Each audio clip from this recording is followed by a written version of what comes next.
Hello everyone. I'm not here, but I am here.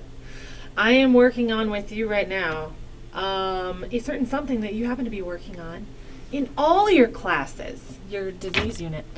And I have given you this worksheet. Okay? That was a joke. All right. So this worksheet that you have has some facts, interesting facts about Ebola. Now, let's be mature here, okay?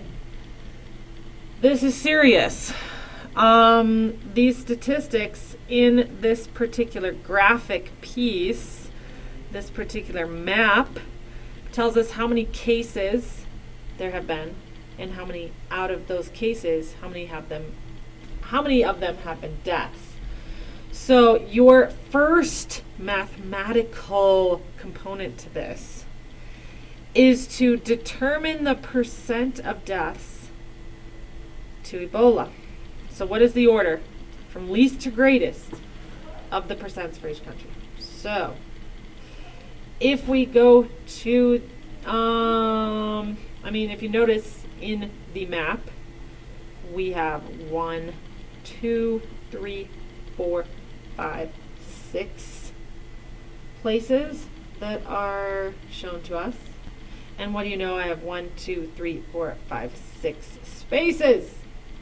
So I'm going to go ahead and write on the map, and maybe you should be using a calculator here with me so you're not just watching me do it for each one. So the percent of deaths in this one, the ratio is 0 to 1. Well, if I take 0 divided by 1, I can do that in my head. That's going to be 0%. So there have been 0% deaths. In Senegal, in Mali, there have been 6 deaths out of the 8 cases. So what percent is that? I'm going to have to take 6 divided by 8. And some people could probably maybe know that one in their head. But if you don't, 6 divided by 8. I get a decimal of 0.75. So is that going to be 0.75%? No. I have to bring that decimal over to the hundredth spot, and that is 75%. Okay, so you're going to go ahead and find the rest of these yourself, and then you're going to put them in order with the right percentages for proof from least to greatest, from least, smallest, to greatest, biggest percentage of deaths. I will say that if the percent turns out to be something that is not a whole number, I would round it to the nearest whole number. So let's say it turns out to be 0.18256 blah, blah, blah, blah, blah, blah, blah, blah. I'm going to bring that decimal over here to the hundredths, and then I'm going to say, is that closer to 18% or 19%? Well, because that's 2, I'm going to not round the 8 up, and I'm going to say that's approximately 18%. Okay? All right, let's go ahead, pause the video, get that done, and then I'm moving on to part B. So in part B, now we get to the United States, which is not on that map.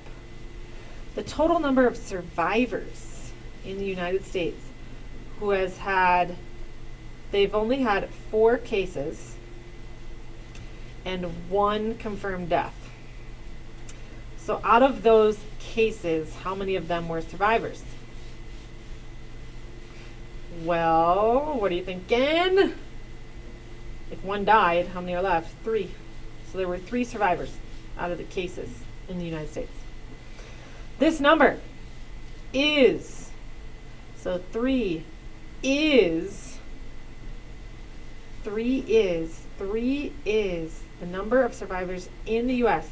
equals how many times as great as the total number of survivors in Mali, Africa. So let's go to that place on the map and see how many survivors were there. Okay, there it is. There were 8 cases, 6 deaths. How many survivors? Well, 6 of them died. There's only how many left? 2. So here I have my algebraic equation here. 3 were the survivors in the US is equals how many times as great as the total number of survivors in Mali, or however you say that. So how do we find this question mark? Because I don't know a whole number off the top of my head that multiplies by 2 and gives me 3. So it's gonna be a decimal or a fractional amount. So how do we get rid of a multiplication by 2 to get the question mark alone and figure out that unknown? We're going to have to do the inverse of that. So instead of multiplying by 2, we're going to divide by 2. So on both sides, I'm going to divide by 2. So my question mark is an improper fraction, 3/2. So I'm going to make that into a mixed number. So you go ahead and do that yourself. And that'll tell me how many times as great are the survivors in the US than in Mali, Africa. All right, thanks for doing some math with the Ebola virus.